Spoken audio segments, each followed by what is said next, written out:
നമ്മൾ ലോക ഭൂപടം എടുത്തു കഴിഞ്ഞാൽ ഒരുപാട് സൂം ചെയ്താൽ മാത്രം കാണാൻ കഴിയുന്ന ഒരു കൊച്ചു ദ്വീപ രാഷ്ട്രമാണ് സിംഗപ്പൂർ എന്ന് പറയുന്നത്. പക്ഷേ വലുപ്പത്തിൽ സിംഗപ്പൂർ ചെറുതാണെങ്കിലും ആ രാജ്യത്തിൻ്റെ പേര് നമ്മൾ എപ്പോഴെങ്കിലും എവിടെയെങ്കിലുമൊക്കെ വെച്ച് കേട്ടിട്ടുണ്ടാവും. എന്നാൽ ഈ ഒരു രാജ്യം ഇങ്ങനെ ആവുന്നതിന് മുന്നേ അവർക്ക് മറ്റൊരു പിക്ചർ ഉണ്ടായിരുന്നു. 1965 സിംഗപ്പൂർ എന്ന സ്വതന്ത്ര രാഷ്ട്രം നിലവിൽ വരുമ്പോൾ ആ രാജ്യത്തെ 70% ആളുകളും ചേരികളിലോ കുടിലുകളിലോ ആയിരുന്നു താമസിച്ചിരുന്നത്. അതുപോലെ തന്നെ ആ രാജ്യത്തെ കുറേ അധികം ആളുകൾ കറുപ്പ് അല്ലെങ്കിൽ ഒപ്പിയത്തിൻ്റെ അടിമകളായിരുന്നു, ഡ്രഗ് അഡിക്റ്റ് ആയിട്ടുള്ള ആളുകളായിരുന്നു. ആ രാജ്യത്തിന് സ്വന്തമായ നാച്ചുറൽ റിസോഴ്സസ് ഒന്നും ഇല്ലാത്തതുകൊണ്ട് അതിൻ്റെ എക്കോണമി വളർന്നിട്ടുണ്ടായിരുന്നില്ല. ഒരുപാട് തൊഴിലില്ലായ്മ ആ രാജ്യം നേരിട്ടിരുന്നു. പട്ടിണിയിലും പരിവട്ടത്തിലുമായിരുന്നു ആ രാജ്യത്തെ ആളുകൾ മുന്നോട്ട് പോയിക്കൊണ്ടിരുന്നത്. എന്നാൽ 1965 നിന്നും 2025 വരുമ്പോൾ ലോകത്തിൽ പെർ ക്യാപിറ്റ GDPയുടെ കാര്യത്തിൽ 4ാമത്തെ റിച്ചസ്റ്റ് കൺട്രിയാണ് ഇതേ സിംഗപ്പൂർ എന്ന് നമുക്ക് കാണാം. അതുപോലെ തന്നെ ആ രാജ്യത്തെ ഭൂരിഭാഗം പൗരന്മാരും നല്ല രീതിയിൽ വിദ്യാഭ്യാസം ലഭിച്ച, നല്ല ആരോഗ്യമുള്ള, ഹൈലി പ്രൊഡക്റ്റീവായിട്ടുള്ള ആളുകളാണ് എന്ന് പല കണക്കുകൾ സൂചിപ്പിക്കുന്നു. വലിയ വലിയ ഇൻഫ്രാസ്ട്രക്ചർ പ്രൊജക്റ്റുകൾ, അതുപോലെ തന്നെ ലോകത്തിൻ്റെ ട്രേഡ്, ഫൈനാൻഷ്യൽ, എക്കണോമിക് ഹബ്ബൊക്കെ ആയിട്ട് ഇന്ന് സിംഗപ്പൂർ മാറിയിരിക്കുകയാണ്. സോ ഒന്നുമില്ലായ്മയിൽ നിന്നും ഒരു വലിയ രാജ്യമായി, ഒരു സമ്പന്ന രാജ്യമായി സിംഗപ്പൂർ മാറിയ കഥ എന്താണ്? ആ ഒരു കഥയും ചരിത്രവുമാണ് ഇന്നത്തെ ഈ വീഡിയോയിലൂടെ വിശദീകരിക്കുന്നത്. നമുക്ക് വീഡിയോയിലേക്ക് കടക്കാം. My name is Alex. What I do is explain. Welcome to Alexplain.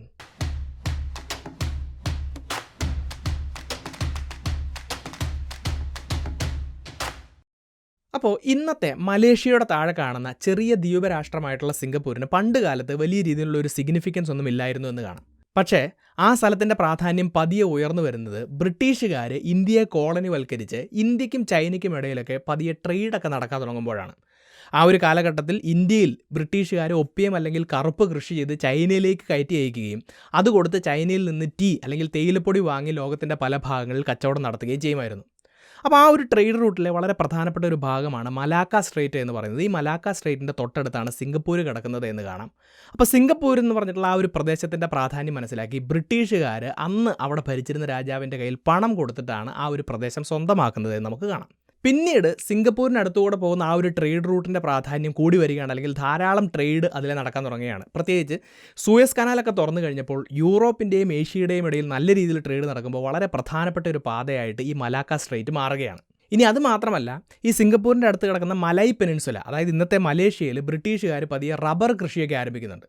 അപ്പോൾ പ്രത്യേകിച്ച് നാച്ചുറൽ റിസോഴ്സുകളൊന്നുമില്ലാത്ത സിംഗപ്പൂർ ഈ റബ്ബറിനെ പ്രോസസ്സ് ചെയ്യുന്ന ഫാക്ടറികളുടെ ഒരു കേന്ദ്രമാക്കി ബ്രിട്ടീഷുകാർ മാറ്റുകയും അതിൻ്റെ ഭാഗമായിട്ട് എക്കണോമിക് ആക്ടിവിറ്റീസൊക്കെ ഇവിടെ ആരംഭിക്കുകയും, അപ്പോൾ ഈ ട്രേഡിൻ്റെയും ഈ റബ്ബർ ഫാക്ടറിയുടെയൊക്കെ ഭാഗമായിട്ട് ധാരാളം ആളുകൾ പുറം രാജ്യങ്ങളിൽ നിന്ന് ഇങ്ങോട്ടേക്ക് വരികയും ഇവിടെ താമസമാക്കുകയും ചെയ്യുന്നുണ്ട്.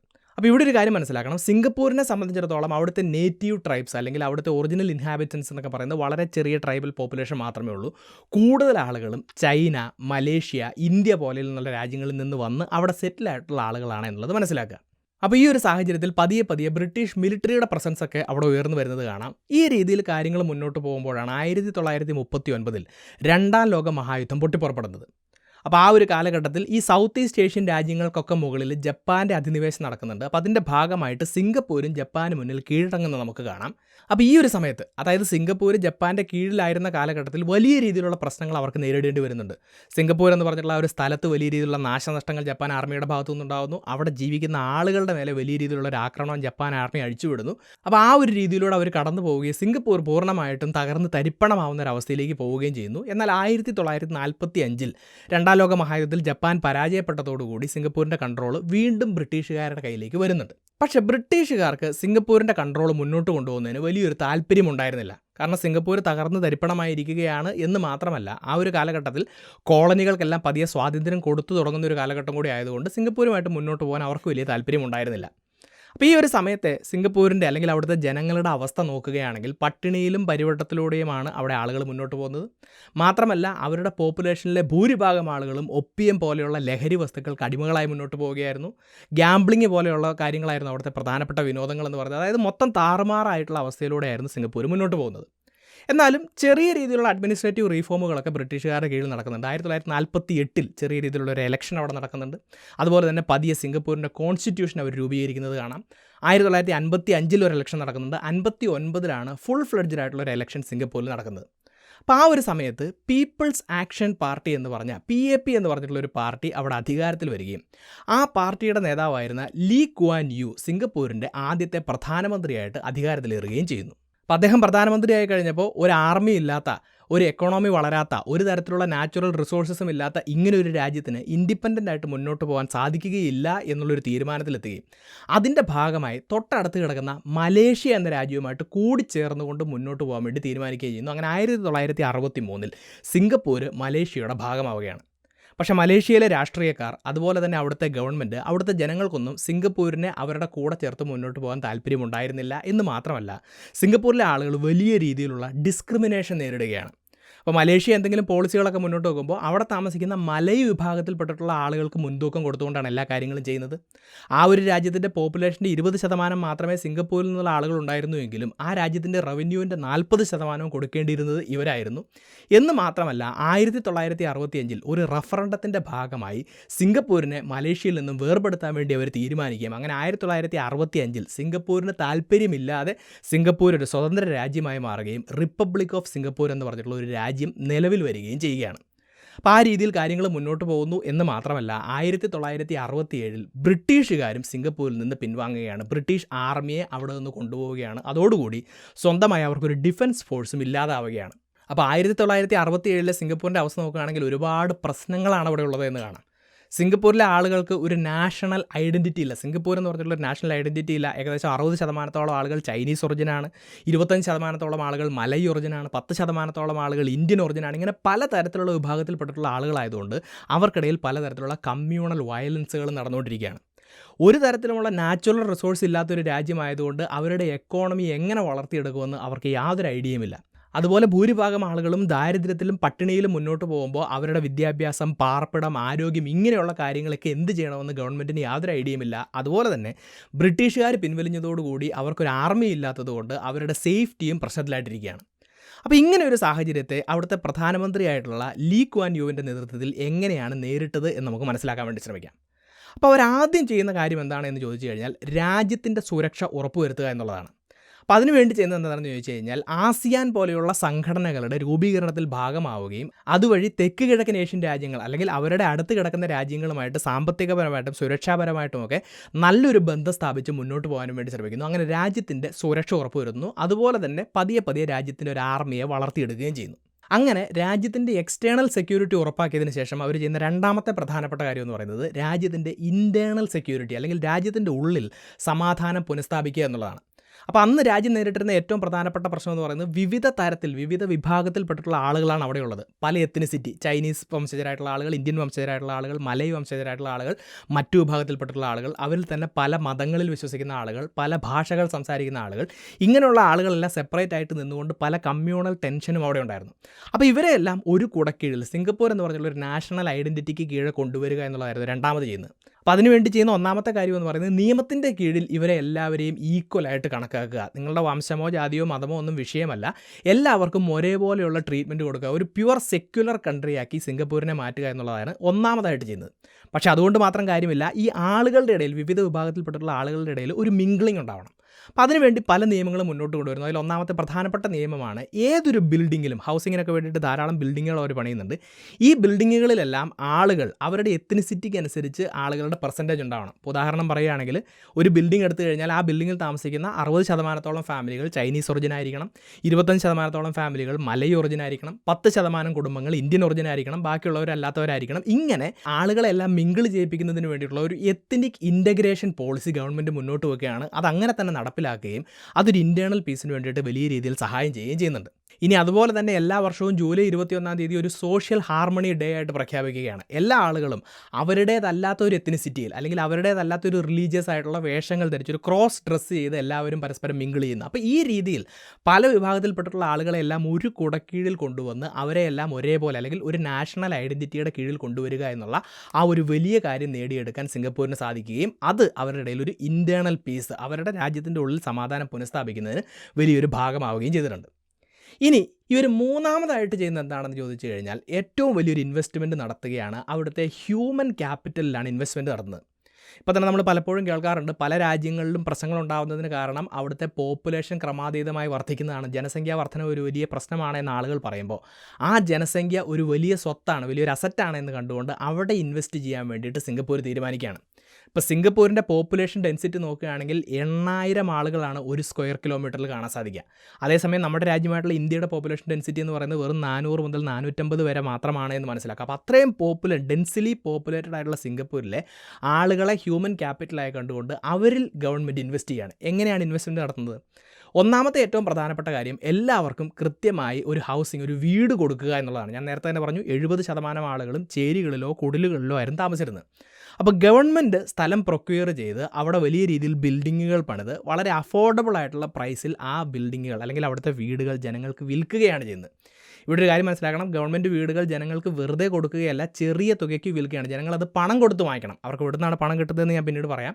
അപ്പോൾ ആ ഒരു രീതിയിൽ നോക്കുമ്പോൾ ജനങ്ങൾക്ക് ഫ്രീ ആയിട്ട് വീട് കിട്ടുന്നില്ല, അവർക്ക് ഗവൺമെൻറ്റിനോട് ബാധ്യതകളൊന്നുമില്ല. ജനങ്ങൾ കൃത്യമായി പൈസ കൊടുത്ത് അവരുടെ വീട് വാങ്ങിക്കുന്ന ഒരു സിസ്റ്റത്തിലേക്ക് വരുന്നു. 1965 70% ആളുകൾ കുടിലുകളിലും ചേരികളിലുമാണ് താമസിച്ചിരുന്നത് എങ്കിൽ 2022 സിംഗപ്പൂരിലെ 80% ആളുകളും ഇത്തരത്തിലുള്ള പബ്ലിക് ഹൗസിങ്ങുകൾ പണം കൊടുത്ത് വാങ്ങിയാണ് ജീവിക്കുന്നത് എന്നുള്ളത് മനസ്സിലാക്കുക. അതൊരു വലിയ ട്രാൻസ്ഫോർമേഷനാണ്. ഇനി ഇവിടം കൊണ്ട് അവസാനിപ്പിക്കുന്നില്ല. ഹ്യൂമൻ ക്യാപിറ്റലുമായി ബന്ധപ്പെട്ടിട്ട് പാർപ്പിടത്തിൻ്റെ കാര്യത്തിൽ മാത്രമല്ല, ആളുകളുടെ ആരോഗ്യ കാര്യത്തിലും ഗവൺമെൻറ് വലിയൊരു ഇനിഷ്യേറ്റീവ് എടുക്കുന്നു.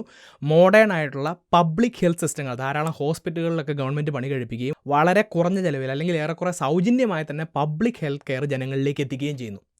ഇനി ഇവിടെ ചെയ്യുന്ന അടുത്തൊരു കാര്യമെന്ന് പറയുന്നത് ആരോഗ്യത്തിന് പുറമെ വിദ്യാഭ്യാസം ജനങ്ങൾക്ക് കൊടുക്കുക എന്നുള്ളതാണ്. പ്രൈമറി എഡ്യൂക്കേഷൻ സിംഗപ്പൂരിലെ എല്ലാ ജനങ്ങൾക്കും കമ്പൽസറി ആക്കി മാറ്റുകയും കൃത്യമായിട്ടുള്ള വിദ്യാഭ്യാസം അവിടുത്തെ ജനങ്ങൾക്ക് കൊടുക്കുകയും ചെയ്യുന്നു. ഇനി ഇതിനോടെല്ലാം ഒപ്പം ഹ്യൂമൻ ക്യാപിറ്റലുമായി ബന്ധപ്പെട്ട് വളരെ ഇമ്പോർട്ടൻ്റ് ആയിട്ടുള്ളൊരു കാര്യമാണ് ശുചിത്വമുള്ള പരിസരത്ത് ജീവിക്കാൻ സാധിക്കുക എന്നുള്ളത്. അപ്പോൾ സിംഗപ്പൂർ എന്ന രാജ്യത്തിൻ്റെ വളരെ പ്രധാനപ്പെട്ട ഒരു ഐഡൻറ്റിറ്റി ആയിട്ട് പിന്നീട് ക്ലെൻലിനെസ് മാറുന്നുണ്ട്.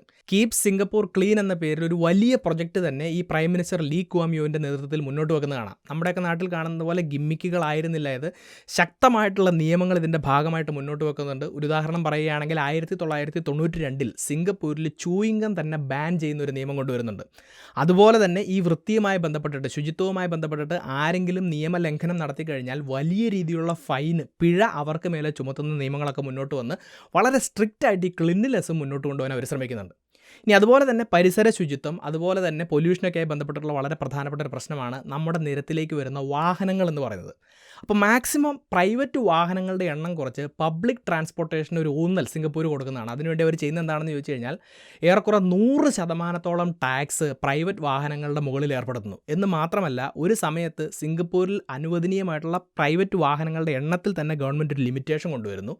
ഇത് മാത്രമല്ല, അതേസമയം പബ്ലിക് ട്രാൻസ്പോർട്ടേഷൻ വളരെ ചീപ്പാക്കി മാറ്റുകയും ചെയ്യുന്നുണ്ട്. ഇന്ന് ലോകത്തെ ഏറ്റവും ചീപ്പായിട്ടുള്ള വളരെ ക്ലീൻ ആയിട്ടുള്ള പബ്ലിക് ട്രാൻസ്പോർട്ടേഷൻ സിസ്റ്റങ്ങളിൽ ഒന്നാണ് സിംഗപ്പൂരിൽ എന്ന് മനസ്സിലാക്കുക. അപ്പോൾ ഈ രീതിയിൽ പബ്ലിക് ട്രാൻസ്പോർട്ടേഷൻ ഊന്നൽ കൊടുക്കുന്നു. ഇങ്ങനെ ഒരുപാട് കാര്യങ്ങൾ ഹ്യൂമൻ ക്യാപിറ്റലുമായി ബന്ധപ്പെട്ടിട്ട് അവർ ചെയ്തിരുന്നു എന്നുള്ള കാര്യം മനസ്സിലാക്കുക. അപ്പോൾ ഇങ്ങനെയൊക്കെയുള്ള ഒരുപാട് നടപടികൾ സിംഗപ്പൂർ ഗവൺമെൻറ് എടുക്കുമ്പോഴും എല്ലാവർക്കും തോന്നുന്നൊരു സംശയം, ഇതിനെല്ലാം പണം വേണം. ആളുകൾക്ക് വീട് വെച്ച് കൊടുക്കണമെങ്കിലോ, ഹോസ്പിറ്റൽ പണിയണമെങ്കിലോ, എഡ്യൂക്കേഷൻ കൊടുക്കണമെങ്കിലോ, റോഡ് പണിയണമെങ്കിലോ ഒക്കെ ഗവൺമെൻറ്റിൻ്റെ കയ്യിൽ പണം വേണം. ഒരു തരത്തിലുമുള്ള നാച്ചുറൽ റിസോഴ്സസും ഇല്ലാതിരുന്ന, ഒരു തരത്തിലും എക്കോണമി ഡെവലപ്പ് ആവാതിരുന്ന സിംഗപ്പൂർ ഗവൺമെൻറ്റിൻ്റെ കയ്യിൽ എവിടെ നിന്നാണ് ഇതിനൊക്കെയുള്ള പണം കിട്ടുന്നത്? അപ്പോൾ അതിന് വേണ്ടിയിട്ട് ഒരുപാട് കാര്യങ്ങൾ അവർ ചെയ്യുന്നതാണ്. അതിൽ ഏറ്റവും പ്രധാനപ്പെട്ടത് അവരുടെ ലൊക്കേഷൻ എന്ന് പറഞ്ഞിട്ടുള്ള ആ ഒരു റിസോഴ്സിനെ അവർ ഉപയോഗിക്കുകയാണ്. ഞാൻ നേരത്തെ തന്നെ പറഞ്ഞു, പണ്ടുകാലം മുതലേ ഒരു വലിയ ട്രേഡ് പോസ്റ്റായിട്ട് ഈ സിംഗപ്പൂർ ആളുകൾ ഉപയോഗിക്കുന്നുണ്ടായിരുന്നു. അപ്പോൾ ഈ മലാക്ക സ്ട്രേറ്റ് ഒക്കെ വഴിയായിട്ട് പിൽക്കാലത്ത് വലിയ രീതിയിൽ കച്ചവടമൊക്കെ നടക്കാൻ തുടങ്ങി കഴിഞ്ഞപ്പോൾ സിംഗപ്പൂരിൻ്റെ പോർട്ടുകളെ വലിയ രീതിയിൽ ഗവൺമെൻറ് നവീകരിക്കുകയാണ്. വലിയ രീതിയിലുള്ള പോർട്ടുകൾ പണിയുന്നു. State of the art infrastructure അവിടെ നിർമ്മിക്കുകയും അതിൻ്റെ ഭാഗമായിട്ട് ഒരു വലിയ ട്രേഡ് പോസ്റ്റായിട്ട് സിംഗപ്പൂർ മാറുകയും ചെയ്യുന്നു. ഇനി ട്രേഡിൻ്റെ കാര്യത്തിൽ മാത്രമല്ല, ഇൻ്റർനാഷണൽ എയർ ട്രാവലിൻ്റെ കാര്യത്തിലും സിംഗപ്പൂരിനെ ഒരു ഹബ്ബാക്കി മാറ്റാൻ വേണ്ടിയിട്ട് അവിടുത്തെ ഗവൺമെൻറ് തീരുമാനിക്കുകയാണ്. ഇപ്പോൾ നോക്കുകയാണെങ്കിൽ ഏഷ്യയ്ക്കും അമേരിക്കയ്ക്കും ഇടയിലുള്ള ഫ്ലൈറ്റുകൾ, ഏഷ്യയ്ക്കും ഓസ്ട്രേലിയയ്ക്കും ഇടയിലുള്ള ഫ്ലൈറ്റുകൾ, വെസ്റ്റേൺ ഏഷ്യയ്ക്കും ഈസ്റ്റേൺ ഏഷ്യയ്ക്കും ഇടയിലുള്ള ഫ്ലൈറ്റുകൾക്കൊക്കെ റീഫ്യൂവൽ ചെയ്യാനും കണക്ട് ചെയ്യാനും ഒക്കെയുള്ള ഒരു വലിയ ഹബ്ബായിട്ട് സിംഗപ്പൂർ എയർപോർട്ടിനെ അവർ പണി കഴിപ്പിക്കുന്നു. സിംഗപ്പൂർ എയർപോർട്ടിനെ വലിയൊരു എയർപോർട്ടാക്കി മാറ്റുന്നതെന്ന് മാത്രമല്ല, സിംഗപ്പൂർ എയർലൈൻസ് എന്ന് പറഞ്ഞിട്ടുള്ള ഒരു സ്റ്റേറ്റ് റൺ എയർലൈൻ ആരംഭിക്കുകയും ഇന്ന് ലോകത്തിലെ ഏറ്റവും മികച്ച എയർലൈനുകൾ ഒന്നായിട്ട് ഈ സിംഗപ്പൂർ എയർലൈൻ മാറുകയും ചെയ്യാണ്. അപ്പോൾ ഈ രീതിയിൽ ഒരുപാട് ആളുകൾ സിംഗപ്പൂരിലേക്ക് കടന്നു വരുന്നത് അവരുടെ ടൂറിസം മേഖലയും വലിയ രീതിയിൽ ഹെൽപ്പ് ചെയ്യുന്നുണ്ടെന്ന് കാണാം. അപ്പോൾ ഈ രീതിയിലെല്ലാം സിംഗപ്പൂരിൻ്റെ ലൊക്കേഷൻ എന്ന് പറഞ്ഞിട്ടുള്ള പ്രത്യേകതയെ അവർ സാമ്പത്തിക വളർച്ചയ്ക്ക് വേണ്ടി ഉപയോഗിക്കുന്നുണ്ട്. ഇനി സിംഗപ്പൂർ സാമ്പത്തികമായി വളരാനുള്ള അടുത്തൊരു പ്രധാനപ്പെട്ട കാരണം എന്ന് പറയുന്നത് സ്വന്തമായിട്ട് നാച്ചുറൽ റിസോഴ്സസോ സ്വന്തമായിട്ടുള്ള ഇൻഡസ്ട്രിയോ ഒന്നും ഇല്ലാത്ത അവരുടെ എക്കോണമിയെ ഗ്ലോബൽ എക്കോണമിക്ക് മുന്നിൽ തുറന്നു വെക്കുകയാണ്. അതായത് ലോകത്തെമ്പാടുമുള്ള പ്രധാനപ്പെട്ട ബിസിനസ്സുകളുടെ എല്ലാം ഓപ്പറേഷൻ സിംഗപ്പൂരിൽ തുടങ്ങുന്നതിന് വേണ്ടിയിട്ടുള്ള സകല സഹായവും സഹകരണവും സിംഗപ്പൂർ ഗവൺമെൻറ്റിൻ്റെ ഭാഗത്തു നിന്നുണ്ടാകുന്നു. ഇതുമായി ബന്ധപ്പെട്ടിട്ടുള്ള നിയമങ്ങളിൽ വലിയ രീതിയിലുള്ള ഇളവുകൾ ഗവൺമെൻറ് കൊടുക്കുന്നു. അതുപോലെ തന്നെ പുറത്തുനിന്ന് വരുന്ന ബിസിനസ്സുകൾക്ക് കുറേ അധികം കാലം ടാക്സ് ഫ്രീ ആയിട്ട് ബിസിനസ് ഓപ്പറേറ്റ് ചെയ്യുന്നതിനുള്ള അവസരങ്ങൾ കൊടുക്കുന്നു. മാത്രമല്ല ഇതൊരു ഇൻ്റർനാഷണൽ ട്രേഡ് ഹബ്ബും അതുപോലെ തന്നെ എയർലൈൻ ഹബ്ബൊക്കെ ആയതുകൊണ്ട് ഒരുപാട് ബിസിനസ്സുകൾ ഇത്തരത്തിൽ സിംഗപ്പൂരിലേക്ക് കടന്നു വരികയും അതിൻ്റെ ഭാഗമായിട്ട് അവരുടെ എക്കോണമിയിൽ വലിയ രീതിയിലുള്ളൊരു വളർച്ച ഉണ്ടാവുകയും ചെയ്യുന്നു. ഇനി ഇത് മാത്രമല്ല, ഗവൺമെൻറ്റിന് സ്വന്തമായിട്ട് പണം കണ്ടെത്തുന്നതിന് വേണ്ടി ഗവൺമെൻറ്റും പലതരത്തിലുള്ള ബിസിനസ്സുകളിലേക്ക് ഇറങ്ങുകയാണ്. പബ്ലിക് സെക്ടർ കമ്പനികൾ അല്ലെങ്കിൽ ഗവൺമെൻറ് ഓൺഡ് കമ്പനികളിലൂടെ നല്ല രീതിയിൽ ലാഭമുണ്ടാക്കാൻ സിംഗപ്പൂരിന് സാധിക്കുന്നുണ്ട്. അപ്പം നമ്മുടെ നാട്ടിലൊക്കെ നമ്മൾ നോക്കുകയാണെങ്കിൽ ധാരാളം പബ്ലിക് സെക്ടർ കമ്പനികൾ ഉണ്ടെങ്കിലും വലിയ രീതിയിലുള്ള മിസ്മാനേജ്മെൻറ്റുകളാണ് അവിടെ നടക്കുന്നത്. വലിയ രീതിയിലുള്ള നഷ്ടമാണ് പബ്ലിക് സെക്ടർ കമ്പനികൾ വരുന്നത്. ഇപ്പോൾ ഇതിൻ്റെ ഭാഗമായിട്ട് ഗവൺമെൻറ്റിനും പബ്ലിക് സെക്ടർ കമ്പനികളെല്ലാം വിറ്റ് കളയേണ്ട അവസ്ഥ വരുമ്പോൾ സിംഗപ്പൂരിൽ വളരെ എഫിഷ്യൻ്റ് ആയിട്ട് അവിടുത്തെ പബ്ലിക് സെക്ടർ കമ്പനികൾ മാനേജ് ചെയ്യും. അതിൽ നിന്ന് വലിയൊരു ലാഭമുണ്ടാക്കാൻ ആ ഗവൺമെൻറ്റിന് സാധിക്കുകയും ചെയ്യുന്നു. അപ്പോൾ ഈ രീതിയിലെല്ലാം ഉള്ള തീരുമാനങ്ങളാണ് സാമ്പത്തികമായി ഉയരാൻ അവരെ സഹായിക്കുന്നത്. ഇനി ഇതുപോലെ തന്നെ സാമ്പത്തിക മേഖല സുരക്ഷിതമാക്കുന്നതിന് വേണ്ടിയിട്ട് ഒരു സേവിങ് അല്ലെങ്കിൽ ഇൻവെസ്റ്റിംഗ് കൾച്ചറും ഉയർത്തിക്കൊണ്ടുവരാൻ വേണ്ടിയിട്ട് ഗവൺമെൻറ് ശ്രമിക്കുന്നുണ്ട്. എന്താണെന്ന് ചോദിച്ചു കഴിഞ്ഞാൽ സെൻട്രൽ പ്രൊവിഡൻറ്റ് ഫണ്ട് എന്ന് പറഞ്ഞൊരു സ്കീമുണ്ട്. അവിടെ ജോലി ചെയ്യുന്ന ആളുകളെല്ലാം അവർക്ക് കിട്ടുന്ന വരുമാനത്തിൻ്റെ 25% ഈ പ്രൊവിഡൻറ്റ് ഫണ്ടിലേക്ക് കോൺട്രിബ്യൂട്ട് ചെയ്യണം. ആ രീതിയിലൊരു ഇൻവെസ്റ്റ്മെൻറ്റ് കൾച്ചർ വളർത്തിയെടുക്കാൻ ഗവൺമെൻറ് ശ്രദ്ധിക്കുന്നുണ്ടെന്ന് മാത്രമല്ല, അതിൻ്റെ ഭാഗമായിട്ട് ഇന്ന് സിംഗപ്പൂരിൻ്റെ ഗ്രോസ് ഡൊമസ്റ്റിക് സേവിങ്സ് എന്ന് പറയുന്നത് അവരുടെ GDPയുടെ 57.5% എന്നാണ്. അപ്പോൾ ഈ രീതിയിൽ വളരെ സ്ട്രോങ് ആയിട്ടുള്ള ഒരു എക്കോണമി വളർത്തിയെടുക്കാൻ അവർക്ക് സാധിക്കുന്നുണ്ട്. ഇതിൻ്റെ ഭാഗമായിട്ടാണ് GDP പെർ ക്യാപിറ്റയുടെ കാര്യത്തിൽ 4ാം സ്ഥാനത്തേക്ക് ഉയർന്നു വരാൻ സിംഗപ്പൂരിന് സാധിക്കുന്നത് എന്നുള്ളത് മനസ്സിലാക്കുക. അപ്പോൾ ഈ പണമൊക്കെ ഉപയോഗിച്ചിട്ടാണ് പബ്ലിക് ഹൗസിങ്ങുകൾ വന്നു കഴിഞ്ഞപ്പോൾ ആളുകൾക്ക് മേടിക്കാൻ സാധിച്ചത് എന്നുള്ളത് ഞാനിവിടെ നിന്ന് ഓർമ്മപ്പെടുത്തുകയാണ്. ഇനി ഈ കാര്യങ്ങളെല്ലാം ഇത്തരത്തിൽ സ്മൂത്തായിട്ട് മുന്നോട്ട് പോകണമെങ്കിൽ അതിന് ഏറ്റവും പ്രധാനപ്പെട്ടത് ഒരു കറപ്ഷൻ ഫ്രീ എൻവയോൺമെൻറ്റ് ഉണ്ടായിരിക്കണം. അഴിമതിയില്ലാത്ത ഒരു സാഹചര്യം ഉണ്ടായിരിക്കണം.